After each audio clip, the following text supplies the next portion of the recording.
to the police, even if they involved adults. Why did the Sea Org like to enjoy the recruitment of young people? The answer lay in the history of the CMO. The CMO, the Commodore's Messenger Organisation, was established on the ship by L. Ron Hubbard, aka the Commodore of the Sea Org.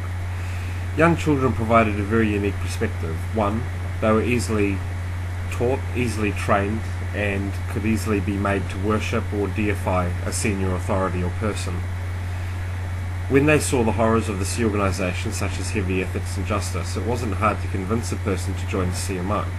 CMO, typically from continent to continent, and particularly in Los Angeles, enjoyed a higher level of birthing conditions, food conditions and welfare conditions above any other members of the Sea Org.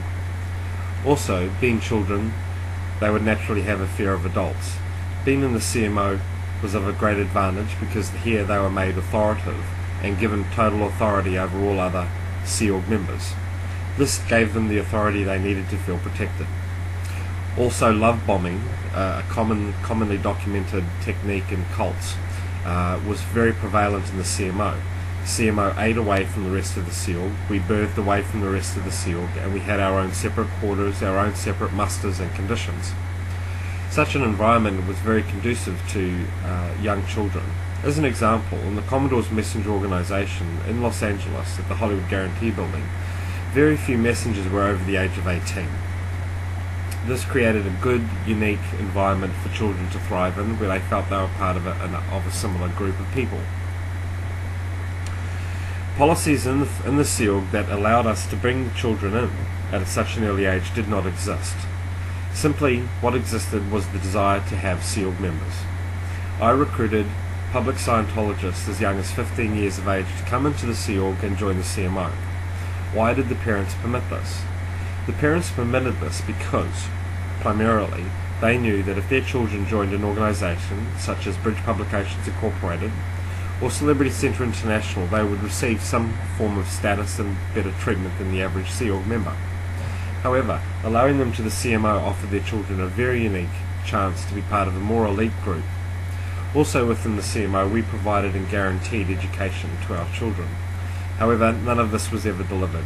In fact, the moment the person started working for the CMO, no education was allowed at all.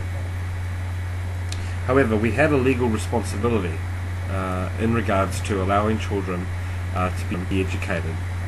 How we got around this is that there were several educators involved in the WISC group, or World International Scientology Enterprises Incorporated, around the world. And these educators existed in Los Angeles, and what would happen is we would pay them, and we would send one of the messengers out.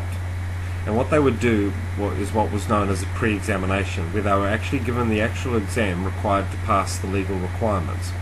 They would always fail because they hadn't received an education. What would then happen is the answers were fed to the children over a period of several hours, and then they were given the exam, quote, for real. Of course, they would pass the examination. Passing the examination, they were then given a certificate of educational requirements. The Office of Special Affairs in Los Angeles and all Church of Scientology International directors were well aware of the scam.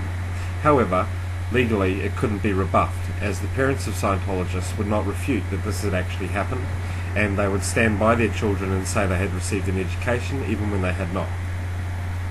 The last known example of this that I was involved in was the sending of Suzette Barnett to the international base.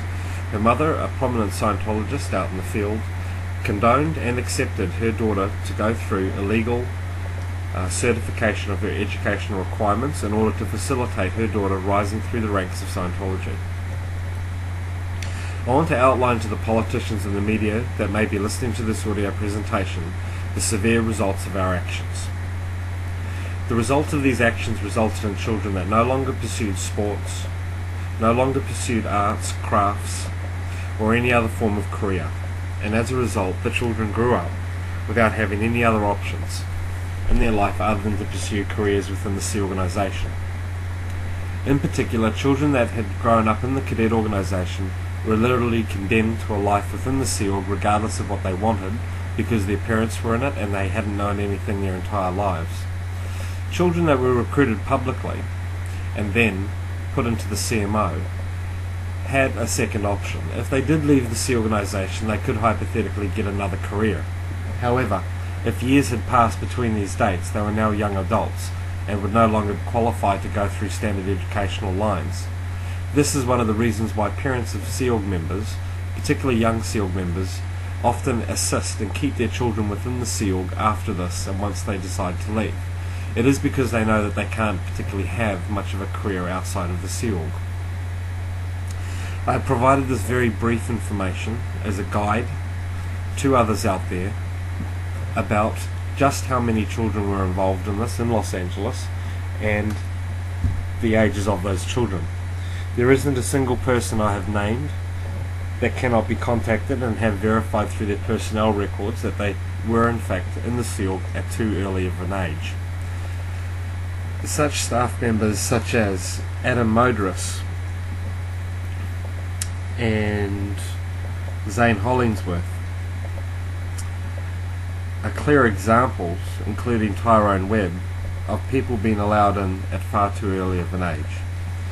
It would be impossible for the Church of Scientology International to deny the existence of such a program to recruit young people, and I stand by to assist with anybody who wishes more information. Thank you.